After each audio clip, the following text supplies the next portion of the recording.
이스라엘의 찬송 중에 계시는 주여, 주는 거룩하시니이다. 우리 조상들이 주께 의뢰하고 의뢰하였으므로 그들을 건지셨나이다. 그들이 주께 부르짖어 구원을 얻고 주께 의뢰하여 수치를 당하지 아니하였나이다.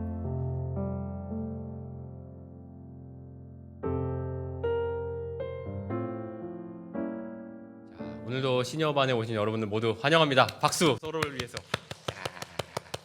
네, 벌써 세 번째 시간인데 사실 세 번째 시간쯤 되면 이제 이탈자들이 슬슬 생기지 않을까 제가 생각을 했거든요. 근데 보니까 여전하게 꾸준하게 한 30분 정도, 심지어 오늘은 앞으로 더 오셨어. 보니까 더 가까이 오고 계셔요. 너무 감사드립니다. 제가 너무 큰 격려를 또 받고 또 실제로 너무 좋아요라고 말씀을 해주시는 또 우리 권사님들, 집사님들 계셔서 제가 그때마다 내가 지금 처음 가는 길이고 떠듬떠듬 하긴 하지만 잘하고 있구나, 그런 마음의 위로를 굉장히 많이 얻습니다. 그래서 제가 한번 열심히 또 잘 달려가 보겠습니다. 여러분들과 함께 제가 만들어가는 건 거니까 한번 1강, 2강 어떻게 했는지 요쯤에서 복습을 한번 하고 넘어가면 좋을 것 같아요. 여기 앞에 화면 보시면 1강, 그래서 우리가 시작 동안 시니어반에서 제가 어떻게 이 동안 시니어반을 시작하게 됐는지 그 히스토리를 이야기를 드렸어요. 우리 장로님과의 대화부터 시작해서 코로나가 있었지만 제가 어떤 준비들을 해왔고, 또 우리 유태 목사님이 한번 이렇게 시작해보자 말씀해 주셔서 이렇게 여러분들을 만나게 됐다. 그 과정들에 대한 이야기도 다 드렸고, 그리고 이제 막판에 제가 울먹울먹 하면서 여러분들을 향한 하나님의 계획은 끝이 아니라 지금도 시작이다. 이거를 함께 하도록 만든 것 자체가 하나님의 또 다른 역사의 시작이다. 그런 말씀을 드렸어요. 그래서 우리 시작! 이렇게 시작을 했었고요. 지난 시간에 우리 초고령 사회와 초고령 교회에 대한 얘기를 드렸어요. 그래서 제가 막 숫자도 알려드렸죠. 서울 강동구에는 지금 고령화율이 얼마인가, 제가 살고 있는 경주에는 고령화율이 얼마인가, 이런 거 설명드렸어요. 그래서 7%, 14%, 20% 이렇게 있는데 세상 사람들이 생각하는 초고령 사회는 너무 큰일 났다. 우리나라에 지금 일할 수 있는 사람은 줄어들고 노인들만 많아진다. 돈이 많이 들어간다. 막 이런 걱정들을 하지만 교회는 상황이 훨씬 더 심각하거든요. 그죠? 고령화율로만 따져보면 교회가 훨씬 더 많이 늙었는데 저는 우리 초고령화 교회는 소망이 있다라고 그렇게 말씀을 드렸어요. 그 이유는 우리는 하나님이 허락하신 공동체이기 때문에. 그래서 이 안에 하나님의 뜻이 있고 또 서로를 사랑하는 마음, 섬김의 마음이 있고 세상 사람들이 알지 못하는 교회 안에 성령의 교제가 있기 때문에 우리는 초고령 교회이지만 괜찮다, 해볼만 하다, 그런 이야기를 드렸었고요. 이제 오늘 빨간색으로 표시되어 있는 3강, 오늘은 이제 공부를 좀 성경 속으로 들어가 볼 거예요. 그래서 성경 속에 나오는 시니어들을 한번 몇 분 추려서 만나볼 거예요. 그러면 그 다음엔 또 뭐 하냐? 안내문에 처음 읽으셨겠지만 이제 앞으로 저희 같이 해야 될 부분들도 한번 짧게 짚어드릴게요. 요 다음 시간에는 소명에는 은퇴가 없습니다. 어떻게 보면 요 문장이 우리 시니어반을 관통하는 하나의 주제문이라고 볼 수 있어요. 그거에 대한 이야기를 한번 해드릴 거고요. 그 다음 시간 5강에는 그러면 노년의 삶을 위협하는 요소들이 있는데 뭐 얼추 떠오르는 게 막 있죠. 뭐 건강에 대한 부분이나 뭐 경제에 대한 부분이나 뭐 고독하고 외로움, 뭐 여러 가지 있잖아요. 그 5가지가 있어요. 깜짝 놀랄 만하신 요소도 있습니다. 아니 이게 위협하는 요소라고 하는 게 있는데 그런 5가지 요소에 대해서 설명드리면서 그거 조심합시다, 그 설명을 드릴 거예요.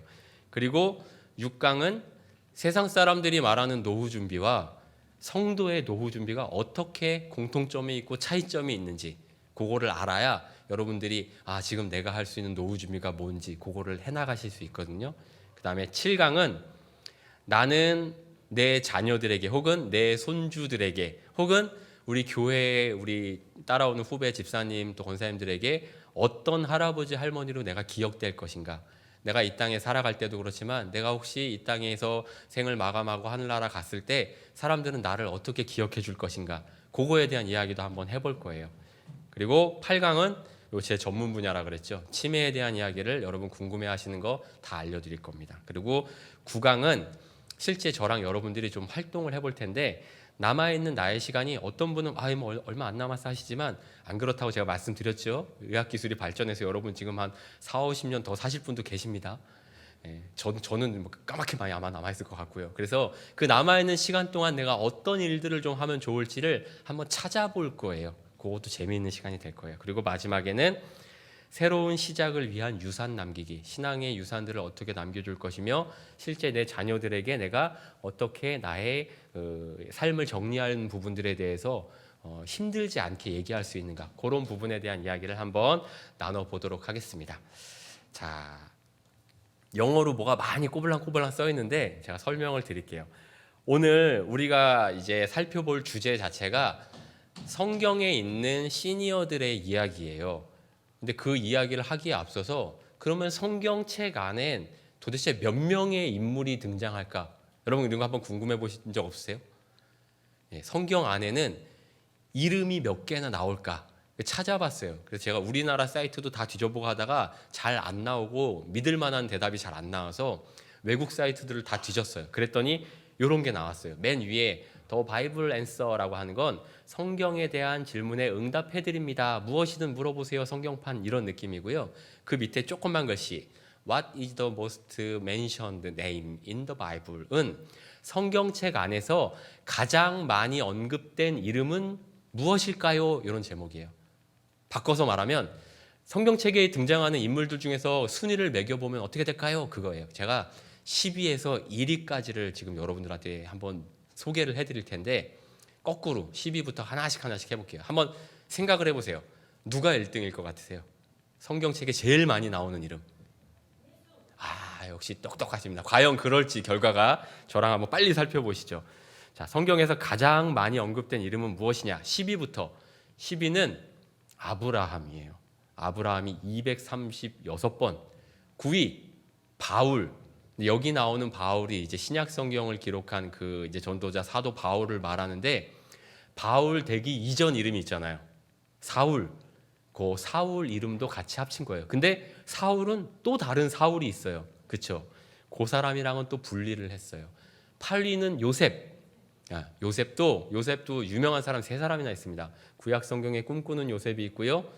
예수님의 아버지 요셉이 있고요. 예수님 돌아가셨을 때 장사 지낸 아리마대 사람 요셉, 이렇게 요셉 이름도 여러 가지가 있어요. 그래서 그런 것들을 중복을 카운트를 하느냐 세지 않느냐 그거에 따라 요 숫자는 조금씩 다를 수 있는데 순위는 비슷할 거예요. 7위는 솔로몬, 그리고 6위가 이게 사울 왕이에요. 바울이 회심하기 전 사울이 아니라 사울 왕, 이스라엘의 첫 번째 왕. 그러면 신기하죠. 벌써 사울 왕은 잠깐 있다가 치고 빠진 것 같은데 벌써 6위까지 올라가 있어요. 5위, 이게 되게 의외였어요. 저는 아론 누군지 아세요? 모세 형님이죠. 그래서 모세와 함께 이스라엘 백성들을 출애굽시켰던 사람인데 사실은 우리는 그렇게 큰 비중이 있다 생각 안 했는데 의외로 아론의 이름이 5위에 있었어요. 4위는 누구일까요? 4위 이제 슬슬 한번 이 사람 나올 때 됐는데 싶죠. 자, 4위 야곱입니다. 야곱. 그래서 야곱은 오늘 이따가도 잠깐 그 보조 인물처럼 등장을 하긴 할 텐데 365번이나 나왔고요. 3위 모세, 드디어 모세 하셨는데 모세 나왔어요. 모세는 진짜 그럴만하죠. 이름 많이 나왔습니다. 그럼 2위, 2위 역시 2위 다윗, 그렇죠. 다윗왕 이름 많이 나오죠. 이스라엘의 가장 훌륭한 왕이고 또 이스라엘 사람들이 지금도 많이 존경을 하는 왕입니다. 1위는 두구두구두구두구두구 맞아요. 압도적인 차이로 1위가 예수님이었어요. 결국 우리가 가지고 있는 성경책은 누구에 대한 책이다? 예수님에 대한 책이에요. 그래서 이렇게 살펴보니까 성경에 여러 가지 인물들이 많이 있구나 싶죠. 그러면 여기에 내가 좋아하는 사람은 안 나왔는데 하시는 분도 계실 거예요. 여러분 오늘도 칠판 다 받으셨죠? 오늘 제가 여러분에게 궁금해서 물어보고 싶은 건 그거였어요. 내가 가장 좋아하는 성경 인물은 누구입니까? 여러분 그거 한번 물어보고 싶었어요. 그래서 여기 안 나와 있는 사람도 괜찮고요. 나는 성경에는 여자가 좋아, 성경에는 이 사람이 좋아. 내가 나중에 천국에 가면 꼭 만나보고 싶은 사람, 예수님은 빼고, 예수님은 당연히 만날 테니까. 예수님은 그냥 잠깐 순위에도 안 들어가실 만큼 당연한 분이고, 자 예수님 빼고 나서 내가 가장 만나고 싶은 성경 인물 누군지 한번 써보세요. 잠깐 생각해 보신 다음에 칠판에 써주시고 제가 하나 둘 셋 하면은 그때 한번 들어주세요. 크게 써주세요. 제가 보일 수 있게. 저도 이제 슬슬 약간 노안이 오기 시작해갖고 글씨가 작으면 잘 안 보이기 시작해. 잠깐만 한번 써보세요. 됐나요? 자, 한번 들어보세요. 다윗, 브리스굴라, 와, 약간 의의 인물. 그리고 다윗이 많네요. 모세 있으시고요. 모세, 바울, 모세가 많고요. 바울, 마리아, 마리아도 있고, 한나, 한나 기도의 사람도 있고, 이사야, 솔로몬, 바울, 많습니다. 다양하게 있으시네요. 그죠? 다양하게. 권사님 뭐예요? 제가 잘 안 보여갖고. 에녹, 그쵸. 엘리야, 그쵸. 엘리야도 죽음을 보지 않고 병거로 올라갔죠. 또 여호수아, 우리 다 같이 올라갔고 같이 좀 만나요. 그죠?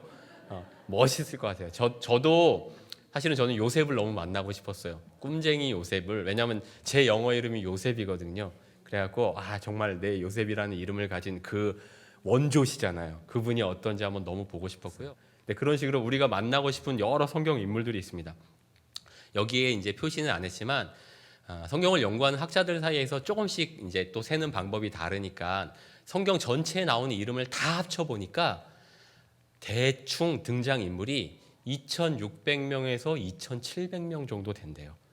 그럼 그 가운데서 물론 젊은 사람도 있었겠지만 나이가 든 분도 분명 있었을 거란 말입니다. 그렇죠? 그래서 우리는 오늘 성경 속에 있는 나이가 좀 드신 분들의 이야기를 살펴볼 텐데 다 못 봐요. 그거 다 보려면 우리 오늘 못 끝나요. 그래서 제가 그 중에서 진짜 고르고 골라서 아주 엄선해서 딱 9분 모셔왔어요. 그래서 그 9분에 대한 시니어만 살펴볼 텐데 한 가지 이제 좀 주의해야 될 건 성경 시대에는 지금 우리가 살고 있는 현대랑 나이에 대한 개념이 조금 달랐어요. 그렇죠? 900 몇 세 막 이렇게 사신 분들 계시거든요. 그러다 보니까 지금 나이랑은 조금 다를 수 있지만 성경 말씀 상에 나이가 많았더라 혹은 늙었더라 노년이 됐더라 그런 표현이 있는 사람들 중심으로 제가 찾아갖고 왔습니다. 자, 여러분이 가장 좋아하는 성경 인물들도 과연 이 안에 포함이 되는지 한번 살펴보도록 할게요. 성경 속 시니어 제가 모신 9분 이삭, 엘리, 모세 그 다음에 솔로몬 왕의 원로들 이름은 나와 있지 않지만 저기는 이렇게 여러분 계시고요. 바르실레 이건 누구지? 낯선 분이 많으실 거예요. 그 다음에 시므온, 안나 그다음에 로이스, 갈렙 익숙한 이름도 있고 익숙하지 않은 이름도 좀 있어요. 근데 가만히 보면 색깔이 좀 달라요. 그죠? 어떤 사람들은 까만색으로 이름이 돼 있고 어떤 사람은 파란색으로 이름이 돼 있어요. 괜히 그렇게 하지는 않았겠죠. 분류한 기준은 뭐냐면 까만색 이름으로 돼 있는 분은 조금 서운한 분들 우리가 이분들한테 배우긴 배우는데 저렇게 하면 안 되겠다 하는 걸 좀 배울 만한 분들은 이름을 까만색 칠해놨고 야 이분은 한번 내가 닮아볼 만하다 이분은 한번 내가 궁금해하고 따라가 봐야 되겠다 하는 분들은 파란색으로 해놨어요. 자 그리고 어떻게 하면 여러분들이 조금 더 재미있게 이 졸린 시간에 따분하지 않게 들으실까 고민을 하다가 제가 그림을 찾아왔어요. 그래서 성경의 인물들을 가지고 이미 오래전부터 많은 화가들이 그림을 그렸거든요. 우리는 그거를 성스러운 그림이다 해서 성화라 불러요. 유명한 성화들을 가지고 각각의 인물들을 아주 짧게 치고 빠질 겁니다. 자, 한번 소개를 해드려 볼게요. 테마가 있는데 첫 번째는 이런 테마로 나눠봤어요. 첫 번째가 눈이 어두웠던 사람과 눈이 흐리지 않았던 사람. 잘 모르시겠죠? 보겠습니다. 눈이 어두웠던 사람은 이삭과 엘리였고요.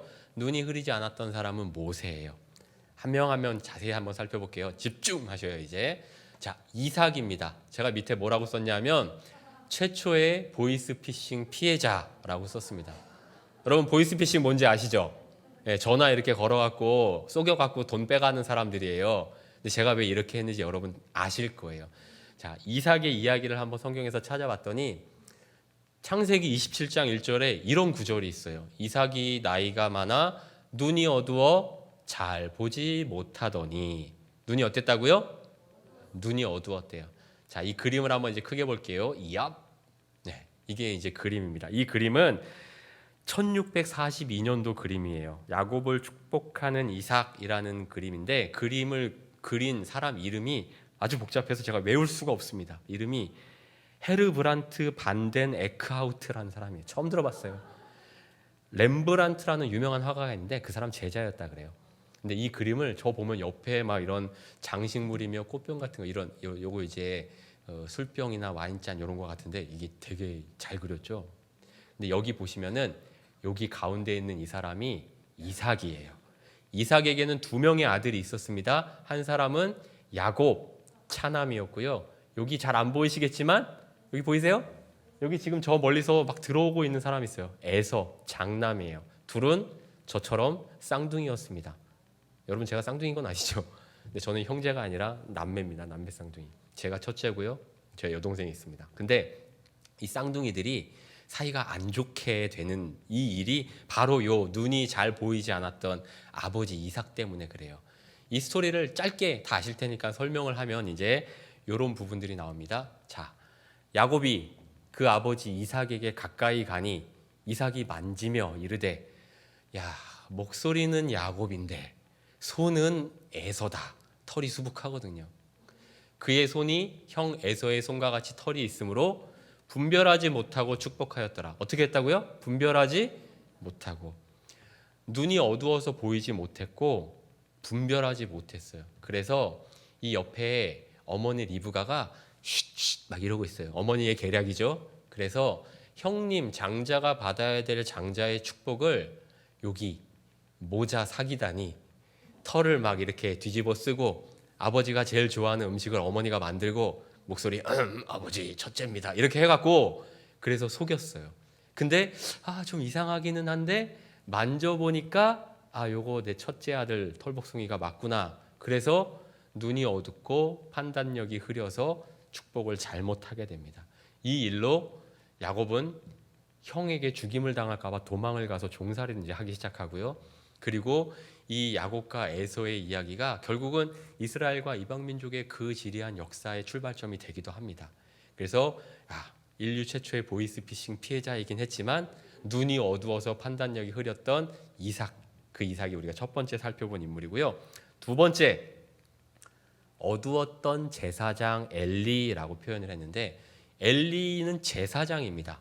근데 저기 뒤에 보면 되게 편안하게 지금 누워 계시죠? 이게 무슨 일인가 제가 엘리에 대해서 이렇게 두 구절을 뽑아왔어요. 사무엘상에 나오는데 엘리의 이야기는 첫 번째 말씀이 엘리의 눈이 어떻게 됐다고요? 점점 어두워가서 잘 보지 못하는 그때에 그가 자기 처소에 누웠고, 이 장면은 어떤 장면이냐면 사무엘이 한나의 기도로 사무엘이 아들이 태어났잖아요. 그래서 서원을 했으니까 한나가 아들 사무엘을 성전에서 엘리 제사장과 지내도록 바쳤습니다. 그런데 그 아가 사무엘이 자려고 누웠는데 사무엘아 하고 불렀어요. 누가 불렀어요? 하나님이 부르셨어요. 하나님이 사무엘에게 소명을 주신 거예요. 근데 사무엘이 그런 거 못 들어봤으니까 벌떡 일어나서 누가 부른 줄 알고 엘리 제사장이 부른 줄 알고 쫓아가고 예 제사장님 부르셨어요. 근데 엘리 제사장이 응? 나 안 불렀는데? 가서 자. 근데 또 사무엘아 하나님이 부르셨고 사무엘이 또 엘리 제사장에게 와서 물어봤어요. 이번엔 저 부르셨죠? 나 안 불렀다. 자라. 그걸 3번을 해요. 그 3번을 하고 나서야 엘리 제사장이 그때서야 알아요. 사무엘아 이거도 하나님이 너 지금 부르시는 거야. 다음에 부르면 네 하나님 제가 듣겠습니다 해라. 그거를 첫 번째에 캐치를 못하고 3번이 될 때까지 그거를 몰랐던 거예요. 근데 그 엘리를 꾸미는 말이 표현이 뭐냐면 눈이 점점 어두워가서 귀가 안 들려서가 아니라 눈이 점점 어두워가서라고 분별력이 없는 걸로 표현을 해요. 밑에 말씀 한번 보겠습니다. 그때 엘리의 나이가 98세라 그의 눈이 어두워서 여기도 똑같이 그의 눈이 어두워서 보지 못하더라. 이 아래 상황이 어떤 상황이냐면 이삭한테도 아들이 둘이 있었잖아요.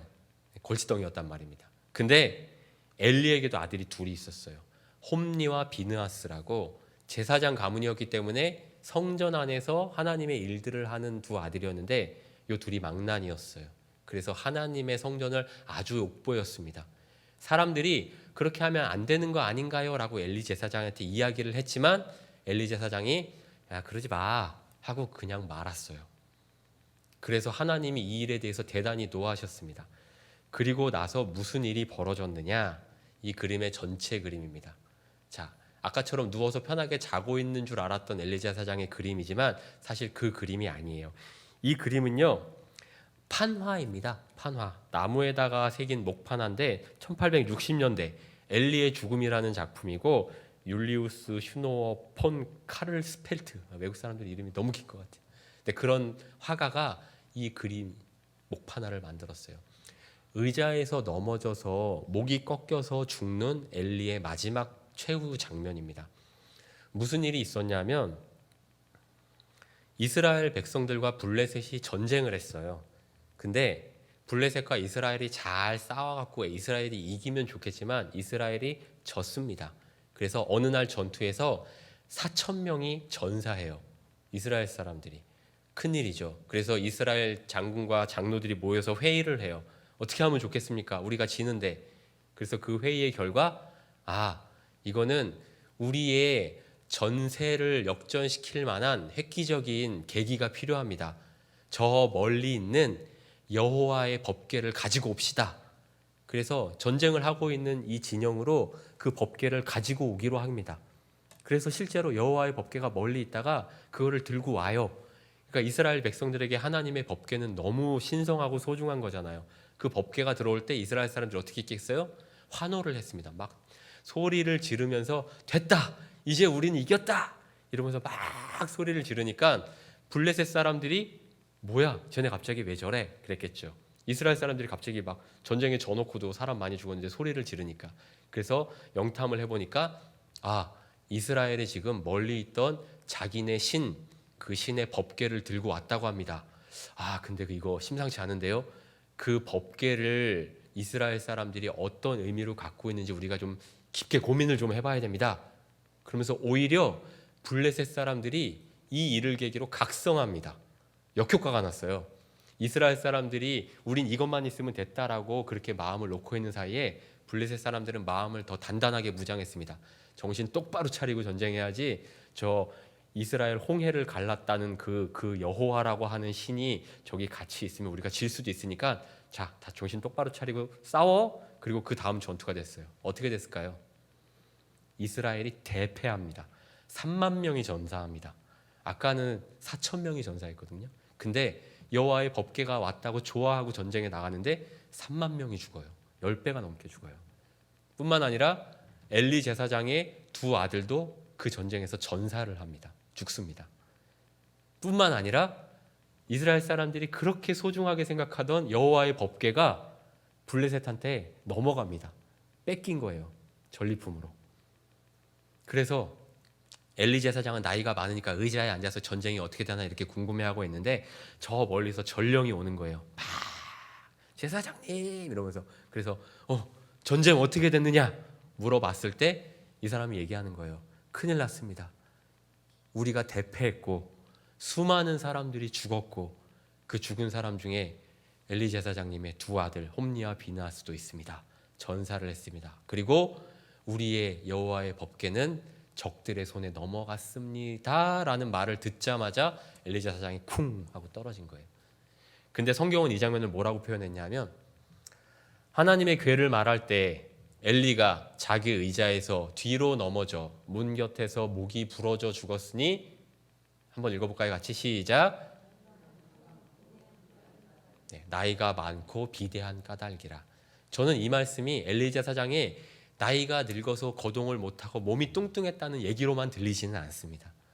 아까 눈이 어두웠던 사람들 똑같아요. 이삭도 그렇고 엘리 제사장도 그렇고 눈이 어두웠다는 표현은 분별력이 없어졌다는 말입니다. 하나님의 말씀에 대해서 기민하지 못했다는 얘기예요. 민첩하게 반응하지 못했다는 얘기입니다.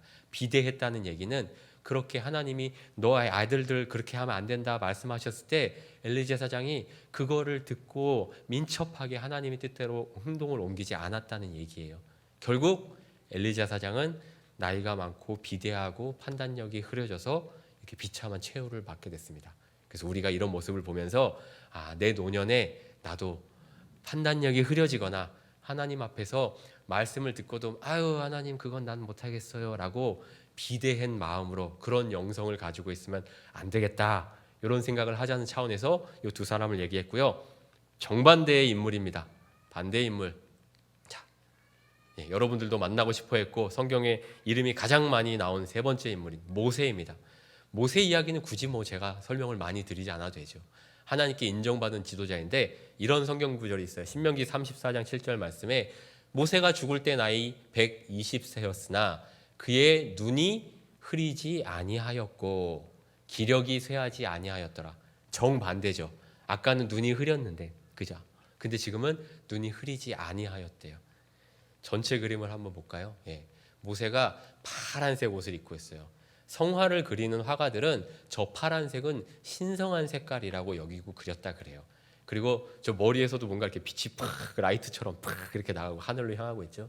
그리고 이 모세 앞에 보면은 여기 요거 조그만 거 요거 보이시죠? 요거 돌판 십계명판입니다. 모세의 특징이 요 그림에 나와 있습니다.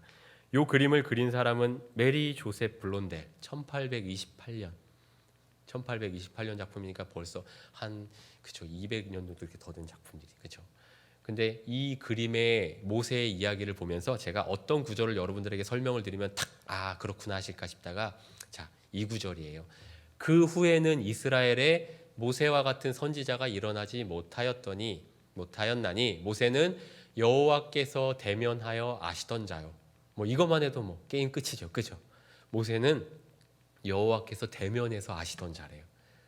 그리고 모든 이적과 기사와 모든 큰 권능과 위엄을 행하게 하심에 온 이스라엘의 목전뿐만 아니라 온 애굽 사람들의 또 애굽 왕의 목전에서 그것을 행한 자였더라. 하나님이 모세는 인정이지. 자, 앞에 엘리제 사장은 90세가 조금 넘어갔고서는 눈이 안 보이고 판단력이 흐리고 비대해서 그렇게 죽었어요. 근데 모세는 120이 넘었어요. 그런데도 어땠다고요? 눈이 흐리지 아니하고 기력이 쇠하지 않았다. 그렇게 표현을 하고 있어요. 그러니까 우리가 어떤 사람이 돼야 되겠어요? 모세 같은 사람이 돼야 돼요.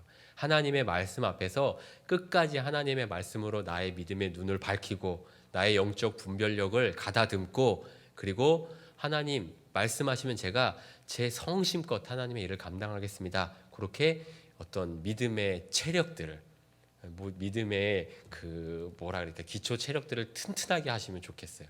그러면 여러분 모세와 같이 가는 그 날까지 하나님께 쓰임 받을 수 있어요. 자, 그리고 요 모세 다음에 이번에는 테마가 이래요. 왕들에게 지혜와 용기를 주었던 시니어들을 한번 만나볼 거예요.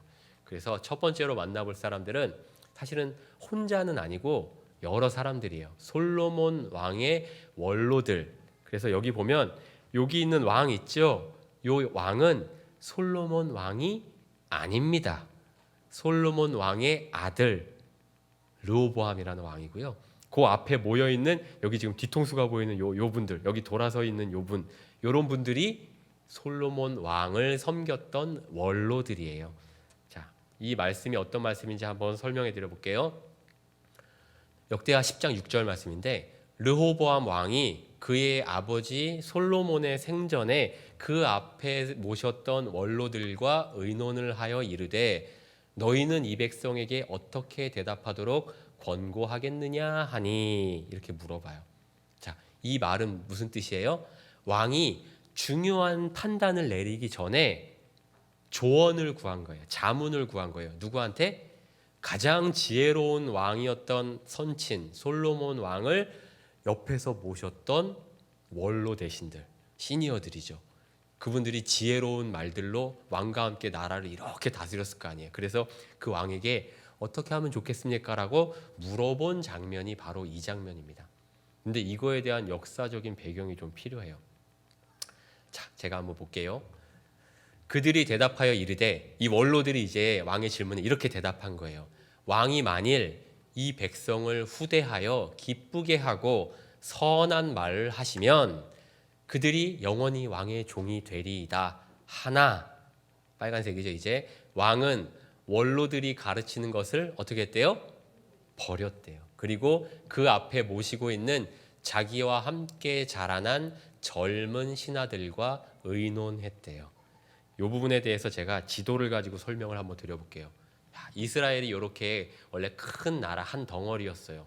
다윗 왕, 솔로몬 왕 때 이렇게 한 나라가 있었었는데 여기 르호보암, 요 밑에 있는 요 르호보암 왕은 솔로몬 왕의 아들입니다. 다윗 왕의 손자죠. 그러면 여기가 이제 왕이 됐으니까 나라를 잘 다스려야 하잖아요. 그래서 그 나라를 잘 다스리려고 고민을 하고 있는 와중에 이 위에 있는 여로보암이라는 사람은 그럼 누구냐? 이름이 비슷한데 형제냐? 전혀 아니고요. 이 여로보암 왕은 선친의 때에 왕을 도와서 성전을 열심히 건축했던 건축 전문가예요. 그리고 왕을 도와줬던 왕의 참모 중에 한 명이라고 생각하시면 됩니다. 그러니까 왕의 부하였어요. 근데 나중에 이 여로보암 왕이 솔로몬 왕의 미움을 받습니다. 그래서 피신을 가요. 도망을 가요. 살려고. 애굽으로 도망을 잠깐 갑니다. 근데 애굽에 가 있다가 솔로몬 왕이 죽었습니다. 그 아들 르호보암이 왕이 됐대요. 라는 얘기를 듣고 다시 예루살렘으로 돌아옵니다. 다시 이제 이스라엘로 돌아옵니다. 그리고 났더니 백성들 중에 몇 명이 돌아온 여로보암한테 가서 이야기를 해요. 아, 잘 오셨습니다. 우리가 얼마나 힘들었는 줄 아세요? 솔로몬 왕이 성전 짓는다 뭐 한다 하면서 으리으리한 건물 짓느라고 우리 백성들을 너무 많이 괴롭혔어요. 그러니까 여로보암, 우리가 당신을 좀 잘 이렇게 뒤에서 서포트를 할 테니까 요 새로 된 요 르호보암 왕한테 가서 백성들 좀 살려달라고 좀 부탁 좀 해주세요. 그렇게 말을 한 거예요. 그래서 이 여로보암이 백성들의 의견을 이렇게 잘 들고서는 르호보암한테 갑니다. 그래서 새로운 왕이 되신 르호보암님, 백성들이 너무 짐이 무겁습니다. 그러니 이제 새 시대를 이끌어 가실 때 백성들을 짐 좀 가볍게 해주시지요. 그 질문을 받고 나서 르호보암이 고민을 해요. 3일만 시간을 좀 줘. 내가 생각 좀 해볼게.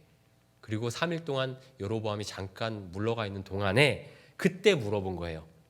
왕의 대신들을 불러서 우리 아버지 모시던 대신 훌륭한 분들 어떻게 하면 좋을까요? 그때 대신들이 아까 뭐라 그랬어요? 백성들 좀 살려주세요. 너무 짐이 무거웠으니까 좀 좋게 해주시면 백성들이 다 왕 좋아할 겁니다. 그렇게 조언을 했어요. 근데 왕이 그 말을 어떻게 했다고요? 안 들었어요. 그리고 누구 말을 들었냐면 자기랑 같이 친한 젊은 사람들, 젊은 소장파 신하들한테 물어봤어요. 젊은 사람들이 뭐라고 얘기했냐면 이렇게 얘기하십시오. 왕이시여, 나의 새끼손가락, 그 왕의 새끼손가락이 우리 선친 솔로몬 왕의 허리보다 굵습니다. 그 말은 왕이 그렇게 훌륭한 솔로몬 그늘에 가려갖고 빛을 못 볼 사람이 아니라 나도 대단한 사람이다. 그러니 앞으로 너희들을 내가 더 괴롭히겠다. 우리 선친이 너희를 채찍으로 다스렸다면 나는 철로 된 채찍으로 너희들을 다스리겠다. 너희들을 전갈로 다스리겠다. 막 이렇게 어마무시한 말들을 하라고 그렇게 코칭을 해요. 근데 왕이 원로들의 말을 안 듣고 이 사람 말을 들어서 여로보암이 3일 뒤에 왔을 때 똑같이 얘기합니다. 아니야, 백성들 더 괴롭힐 거야. 더 힘들어야 돼. 내 나라를 강하게 하는 방법이 난 그거라고 생각해. 백성들이 좋아했을까요? 싫어했을까요? 싫어하죠. 그래서 이 여로보암을 왕으로 모시고 이스라엘 12지파 중에서 10지파가 이탈을 합니다. 그래서 10지파가 여로보암을 자기네 왕으로 모시고 자, 우리가 이스라엘이야 라고 북나라로 떠나버립니다. 그게 북이스라엘이고요. 르호보암은 그럼 누구 남았어요? 2지파 남았어요. 자기는 유다지파니까 유다지파와 베냐민지파. 그렇게 2지파만 여기 남아있어요. 그래서 이스라엘이 분열이 되는 그 사건이 바로 요 르호보암의 조언을 듣지 않았던 사건입니다. 그래서 이 얘기에서는 사실은 중요한 건 왕의 신하들이 지혜가 있었어요. 어떻게 하면 되는지에 대해서 왕에게 간언을 하고 또 충언을 했는데 그 얘기를 이제 왕이 듣지 않았죠. 근데 과연 여러분들은 누군가 여러분들에게 와서 인생에 대한 고민들을 상담을 했을 때 과연 하나님의 뜻에 합한 좋은 해결책들을 제시를 해줄 수 있는지, 그런 지혜가 있는지, 성경적인 내가 해법을 좀 제시를 해줄 수 있는지 한번 우리가 우리 스스로를 좀 돌아보자 하는 차원에서 세상적인 방법 더 쪼아야 됩니다. 더 착취를 해야 됩니다. 그런 방법이 아니라 원로 대신들이 느꼈던 그 하나님의 지혜, 하나님의 방법대로 우리도 생각해보자 하는 차원에서 이렇게 왕에게 지혜로운 조언을 했던 시니어들을 일단 한번 잡아봤고요. 요 다음 인물이 사실은 여러분들 다 궁금해하실 거예요. 바르실레라고 하는 사람인데 이 사람은 다윗 왕에게 은혜를 베푼 사람입니다. 사무엘 하에 보면은 바르실레는 매우 늙어서 나이가 80세래요. 근데 그는 큰 부자였고 왕이 마하나임이라는 곳에 머물러 있을 때 그가 왕을 공궤하였더라라고 되어 있는데 공궤라는 말은 쉽게 말하면 잘 대접했다라는 말이에요. 이 이야기 전체 배경은 이렇습니다. 여기 보면 이 사람이 바르실레고요. 여기 이제 다윗 왕과 다윗 왕의 충신들이에요. 이 장면은 어떤 장면이냐면 다윗 왕이 아들 압살롬에게 쫓겨서 피난을 다닙니다. 아주 비참하죠. 아들에게 쫓겨서 여기저기 막 떠돌아다닙니다. 목숨의 위협을 느끼고. 근데 그러다가 너무 상황이 안 좋고 힘들어진 건 거예요. 자기도 힘든데 자기를 따라오는 많은 참모들과 신하들, 군인들이 너무너무 힘들어하는 거예요. 근데 그럴 때 여기 서 있는 이 바르실라가 왕을 도와줍니다. 어떻게 도와줬느냐? 부자니까. 길르앗 사람 바르실레가 침상과 대야와 질그릇과 밀과 보리와 밀가루와 또 있어요. 볶은 곡식과 콩과 팥과 또 있어요. 볶은 녹두와 꿀과 버터와 양과 치즈를 가져다가 이 정도면 거의 뷔페죠. 그죠? 다윗과 그와 함께한 백성에게 먹게 하였으니 왜 그렇게 했냐면 이는 그 생각에 백성이 들에서 시장하고 곤하고 목마르겠다 함이더라. 긍휼한 마음을 가지고 다윗 왕과 함께한 그 모든 사람들을 극진히 섬겨준 건 거예요. 다윗 왕이 고마워요, 안 고마워요? 너무 고맙겠죠. 그래서 나중에 모든 일이 다 해결이 된 다음에 바르실라를 떠올려요. 그때 나를 도와줬던 그 바르실라 꼭 좀 만나고 싶다. 그래서 찾아가요. 그래서 바르실라 그땐 내가 너무 감사했고 큰 은혜를 입었으니까 나와 함께 궁전으로 가자. 그래서 내가 진짜 잘해줄게.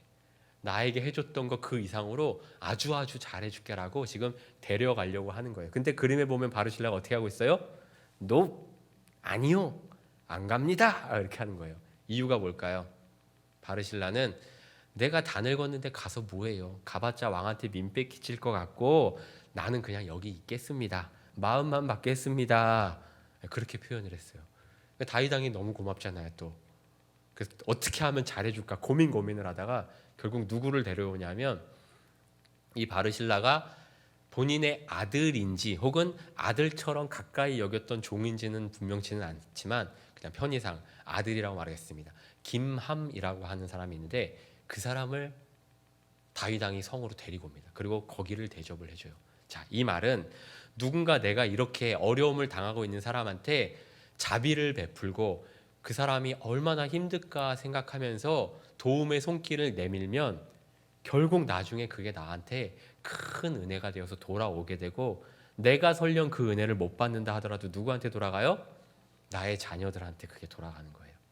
혹시 여러분들 중에서도 저거는 뭐 넉넉하고 부자니까 그렇게 했겠지 그게 아니라 없는 와중에서라도 다른 사람들을 향해서 이 사람이 하나님이다라는 마음. 왜 예수님도 그렇게 말씀하시잖아요. 너희 중에 지극히 작은 자 한 사람에게 한 게 누구한테 한 거라고요? 곧 나한테 한 거다. 이번에는 성령과 동행하면서 인내하고 기도했던 사람들, 성령과 동행하면서 오랫동안 기다리고 기도했던 사람들 이야기를 한번 해볼 거예요. 제가 예전에 한번 설교도 한 적이 있어요. 시므온과 안나인데 이분들은 성령과 동행하며 기다린 사람들이에요. 위에는 시므온입니다. 예루살렘에 시므온이라고 하는 사람이 있으니 이 사람은 의롭고 경건하여 이스라엘의 위로를 기다리는 자라. 성령이 그 위에 계시더라. 성령이 함께 했대요. 또 밑에 안나입니다. 이번엔 또 아셀지파 바누엘의 딸 안나라 하는 선지자가 있어 나이가 매우 많았더라. 점점점 있죠. 그 점점점을 생략을 했는데 그 점점점 안에 아주 기가 막힌 사연이 있습니다. 결혼을 하고 얼마 안 있어서 남편이 죽어요. 그리고 평생을 과부로 삽니다. 평생을. 그리고 그 과부로 사는 동안에 어떻게 했냐면 성전에서 기도했어요. 이 사람이 성전을 떠나지 아니하고 주야로 금식하며 기도함으로 섬기더니 이 이야기가 누가복음 2장에 나오는데 누가복음 2장은 우리가 언제 많이 보는 말씀이냐 면 성탄절 때 많이 봐요. 예수님의 탄생에 대한 얘기거든요. 그래서 이 그림 그린 사람이 이제 좀 알만한 유명한 사람, 렘브란트 화가가 1669년에 시므온의 노래라고 한 그림이에요. 여기 고구마 같이 생긴 이게란다. 이분이 이제 예수님, 아기 예수님. 여기 뒤에가 안나가 아니라 여기가 마리아예요. 마리아가 이렇게 뒤에서 쳐다보고 있고, 여기 수염 많이 있고 어이구 할아버지다 하는 분이 시므온이에요. 이 시므온이 성령에 사로잡혀 있는 사람이었는데, 이 사람이 어느 날 하나님께 그런 말씀을 들어요. 너가 구원자, 메시아, 그리스도를 보기 전에는 죽지 않을 거야 라는 하나님의 응답을 받습니다. 그리고 열심히 선행을 하고 하나님의 말씀을 믿고 기다려요. 그런데 어느 날 성전에 있는데 저쪽에서 누가 들어와요. 젊은 애기 엄마 아빠가. 보니까 혹시 하나님이 그때 말씀하십니다. 저 사람이 바로 내가 말했던 메시아다. 그때 이 아기를 안아든 거예요. 인간으로서 아기 예수님을 이렇게 팔에 안고 그 아기 예수님에게 축복을 했던 사람이에요. 그게 이 시므온 할아버지입니다. 그러면서 이렇게 이야기합니다. 주제여, 이렇게 이야기를 하면서 내 눈이 주의 구원을 보았사오며, 그리고 축복을 해요. 이 예수님은 만민 앞에 예비하신 것이요 이방을 비추는 빛이요 주의 백성 이스라엘의 영광입니다, 이렇게 말하고요. 그리고 뒤에 안나 선지자도 마찬가지예요. 그 밑에 부분, 하나님께 감사하고 예루살렘의 속량을 바라는 모든 사람에게 그에 대해서 말했다고 하는 건 안나의 고백이에요. 안나도 역시 성전에서 금식하고 기도하면서 가장 먼저 아기 예수님을 만나본 거예요. 그 다음에 어떻게 했다고요? 안나가 하나님께 감사했어요. 하나님 감사합니다. 그리고 사람들한테 이 그리스도에 대해서 말했대요. 자, 그러면 시니어들 중에서 성령님과 끊임없이 동행하면서 기도하고 하나님의 음성으로 지금이다, 이때다, 이 일이다, 저 사람이다, 그런 음성을 들으면 얼마나 감사하고 좋을까요? 젊은 사람들에게만 그런 하나님의 역사와 부르심이 있는 게 아니라 시므온과 안나도 하나님의 음성을 듣고 성령과 동행했대요. 그리고 기도했대요. 그래서 저는 여러분들도 성령의 사람, 기도의 사람, 인내의 사람이 되셨으면 좋겠다 생각해서 이 두 인물을 한꺼번에 소개를 한 거예요. 거의 다 왔어요. 이제 하나하나 하다 보니까 이제 거의 끝까지 왔습니다. 다음, 하나님의 말씀으로 믿음의 세대를 책임진 사람에 대해서 소개를 할 거예요. 누구 있냐?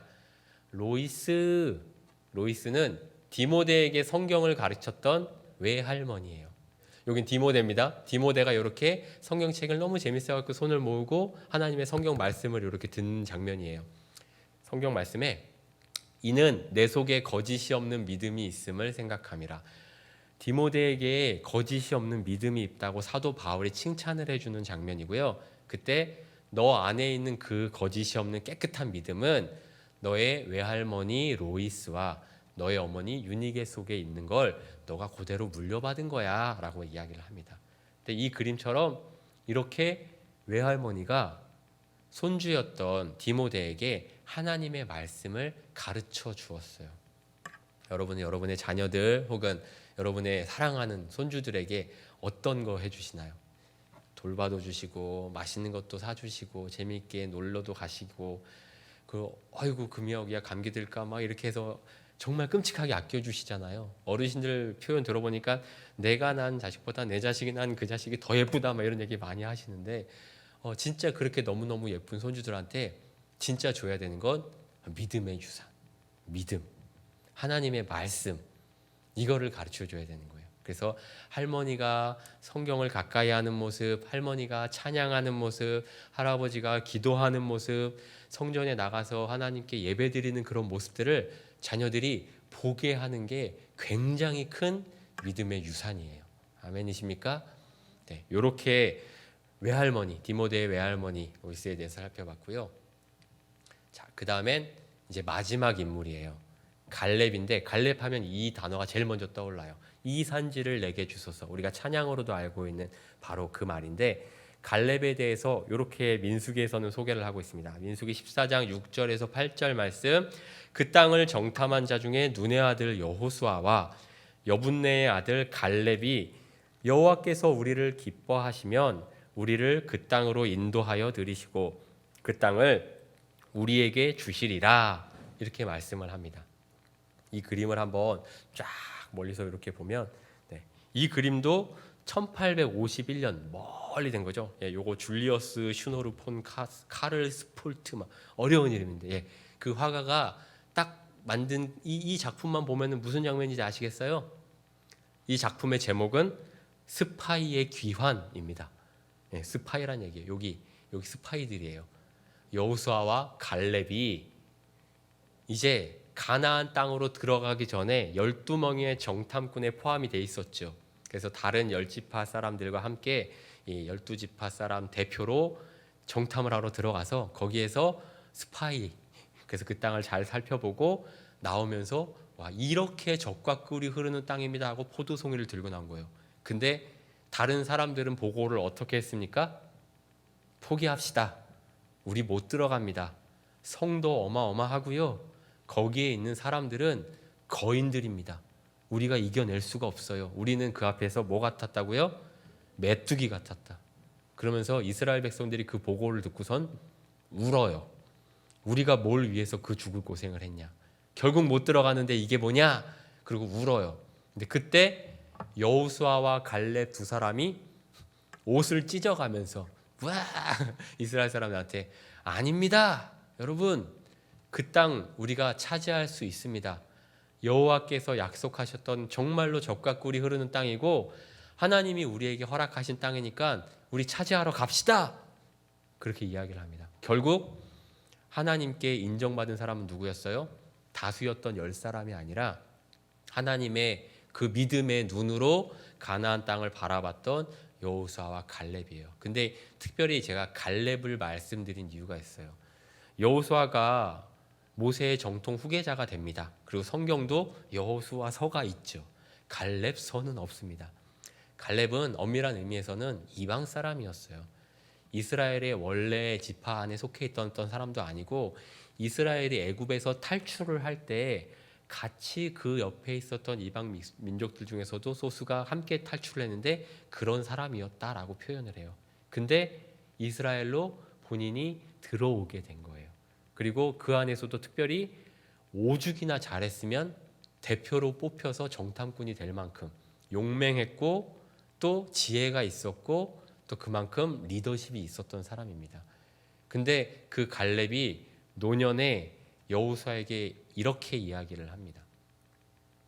이제 보소서, 여호와께서 이 말씀을 모세에게 이르신 때로부터 이스라엘이 광야에서 방황한 이 45년 동안을 여호와께서 말씀하신 대로 나를 생존하게 하셨나이다.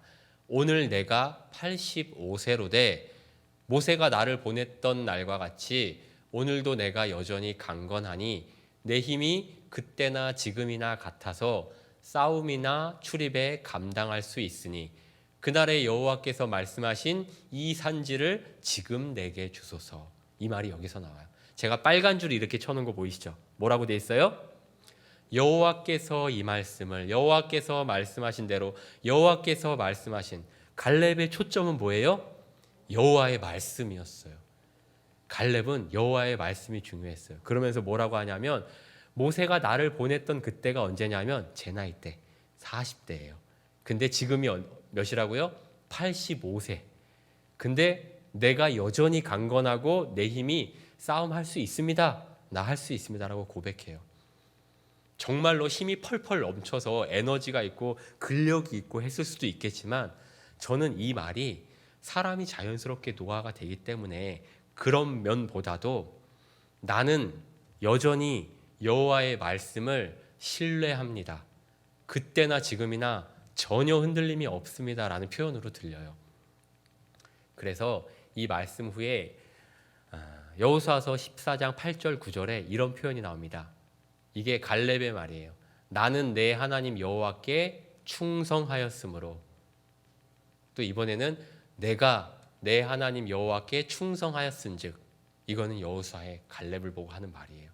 그래서 각 지파별로 분깃을 나눌 때에 여호수아가 갈렙을 인정합니다. 너 하나님께 충성했어. 근데 이 충성이라는 단어의 뜻이, 이건 이제 우리 동양 쪽에서 충성이라는 말은 사실은 우리 쪽 단어잖아요. 성경에 나와 있는 원어적인 의미와 함께 동양에서 이거를 어떻게 표현하냐면 충을 진기지휘충이라고 표현해요. 풀어서 해석하면 나 자신을 끝까지 다하는 것이 충성이에요. 진기지휘충이라는 말은 진, 다할 진, 기지, 그러니까 나 스스로를 다하는 것, 그것을 가르쳐서 위충이라고 한다는 거예요. 내가 할 수 있는 거 80까지 90까지만 하고 나머지 10은 내가 남겨놓을게요, 요거는 내가 좀 살아야죠 하는 그게 충성이 아니라, 하나님이 말씀하신 충성은 100만큼 끝까지 다하는 거, 그걸 충성이라고 표현해요. 근데 갈렙이 그랬어요. 갈렙은 하나님의 말씀 앞에 충성한 사람이었습니다. 그래서 저는 여기 있는 우리 모든 시니어 여러분들 뿐만 아니라 여러분들을 바라보고 따라오고 있는 동안의 모든 가족들이 이런 갈렙과 같은 믿음이 있었으면 좋겠어요. 끝까지 하나님께 충성하는 사람들. 오늘 제가 마지막으로 어떤 거를 여러분들에게 들려드리면 좋을까 고민을 하다가 제가 천서진 목사님한테 받은 책 중에서 이런 책이 있어요. 시니어 상담이라고 하는 책인데 그 책에 한 꼭지를 읽어드리려고 이렇게 접어 갖고 왔어요. 그 표현에 뭐라고 돼 있냐면, 자, 성경의 여러 인물들 가운데 요 부분들을 말씀을 제가 이 한 구절로 한번 정리를 해보려고 그래요. 한번 표현해 보겠습니다.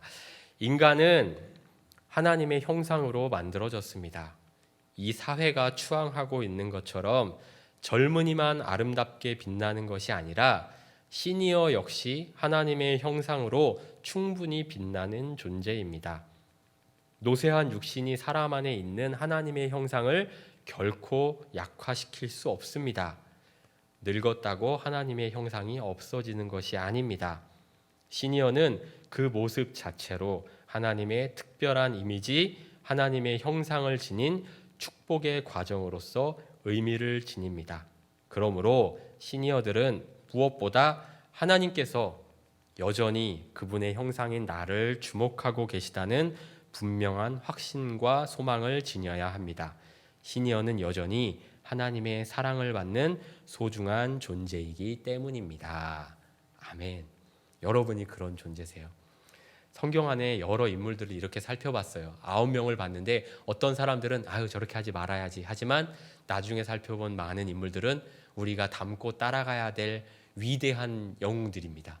그래서 그런 위대한 영웅들의 이야기를 앞으로도 저와 여러분이 목사님의 말씀을 통해서 잘 따라갔으면 좋겠어요. 특별히 충성의 모습들, 하나님의 형상을 닮아 있는 내가 끝까지 사랑받는 존재다라고 하는 그 생각을 포기하거나 버리지 않으셨으면 좋겠습니다.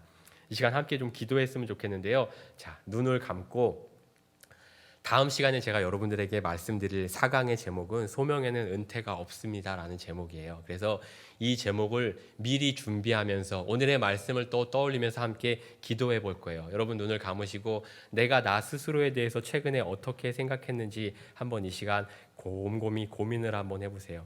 과연 여러분은 하나님이 여러분에게 주셨던 사랑하는 내 딸아, 사랑하는 내 아들아 하는 그 부르심에 얼마만큼 아멘으로 응답하고 나아가셨는지 이 시간 돌아보셨으면 좋겠어요. 나는 약하고 늙어가고 힘이 없어지는 것 같지만 하나님은 완전하세요. 그리고 그 완전하신 하나님이 여러분을 향해서도 완벽하고 완전한 계획을 갖고 계세요. 이제 힘이 없고 늙었으니까, 은퇴했으니까, 명예가 됐으니까 내 일은 끝났지, 예배만 드리면 되지. 전혀 그렇지 않아요. 하나님은 여전히 여러분과 일하고 싶어 하십니다. 위대한 시니어들에게 그러셨던 것처럼 하나님이 여러분을 지금도 부르고 계세요. 그래서 여러분이 그 음성에 귀를 기울이시고 하나님의 완전하신 뜻을 제가 신뢰하고 나아갑니다. 저를 사용해 주십시오. 말씀해 주십시오. 제가 할 수 있는 일을 발견하고 찾게 해 주십시오. 그렇게 우리 잠시 한 목소리로 기도하도록 하겠습니다. 사랑의 아버지 하나님, 이 시간도 위대한 성경의 인물들, 특별히 성경 속의 시니어들을 우리가 살펴보았습니다. 어떤 인물들은 하나님께 부끄러운 모습들이 있었지만 또 어떤 인물들은 하나님께 충성하였고 하나님께 인정받고 칭찬받았습니다. 많은 사람들에게 유익을 끼쳤고 그들을 공개하였고 또 그들과 함께 하나님의 나라를 확장시켜 나가는데 귀한 쓰임을 받았습니다. 사랑하는 우리 동안의 모든 시니어들, 아버지 하나님께서 허락하여 주신 그 위대한 소명들을 다시금 찾고 발견하게 하여 주시옵소서. 하나님의 일을 함에 있어 은퇴가 없다는 사실을 분명히 깨닫고 오늘도 말씀을 읽는 가운데, 예배드리는 가운데, 찬양하는 가운데, 깊은 기도하는 가운데 하나님과의 교제를 통하여 나의 사명, 나의 이 인생의 의미를 발견케 하여 주시옵소서. 하루하루 순간순간 하나님과 동행하게 하시며 그 가운데 나를 지금껏 인도하신 하나님, 여기까지 나를 인도하신 에베네셀 하나님께 감사를 주님 표현하게 하여 주시옵소서. 아버지 하나님께서 저희들에게 허락해 주신 큰 사랑과 은혜를 기대합니다. 사랑과 은혜의 아버지 하나님, 사순절을 보내고 있습니다. 하나님께서 약하고 악한 우리들을 위하여 하나뿐인 아들 예수님을 보내주심을 우리가 깊이 묵상하고 생각합니다. 하나님께서 저희들을 향하여 놀랍고 완벽한 뜻을 세우고 계심을 의심치 않기를 원합니다. 사탄은 자꾸만 우리 옆에서 늙었고 이젠 쉬어야 하고 할 수 있는 것도 없고 사람들에게 폐를 끼친다, 그렇게 유혹하지만 우리 그 소리에 귀 기울이지 않고 나와 함께 일하고 싶어 하시는 하나님의 손 붙잡게 하여 주시옵소서. 그리하여 이 시대를 살아가는 위대한 영적 거장의 반열에 우리도 동참케 하여 주시옵소서. 이제 예배를 마치고 한 주간의 삶으로 나아갑니다. 그 삶이 주님 앞에 부끄러운 삶이 되지 않도록 동행하여 주시고 특별히 영과 육의 건강을 지켜 주시옵소서. 사랑이 많으신 우리 주 예수님의 이름으로 축복하며 기도합니다. 아멘. 오늘도 집중해서 들어주신 여러분 모두 감사합니다. 안녕히 돌아가시고 다음 시간도 기대하면서 또 이렇게 이 자리에 많이 전도해서 와주시면 좋겠습니다. 그리고 오늘 들었던 강의는 제가 이렇게 영상으로 편집해서 교회 유튜브에다가 올려놓고 있어요. 그러니까 지난주 거, 이번 주 것도 내일이나 모레 정도에는 다시 들어보실 수 있습니다. 그렇게 한번 유튜브도 한번 들어봐 주시면 좋겠습니다. 여러분 들고 계셨던 그 칠판도 뒤에 우리 전도사님에게 전해주시면 감사하겠습니다. 너무너무 감사하고 사랑합니다. 안녕히 가세요.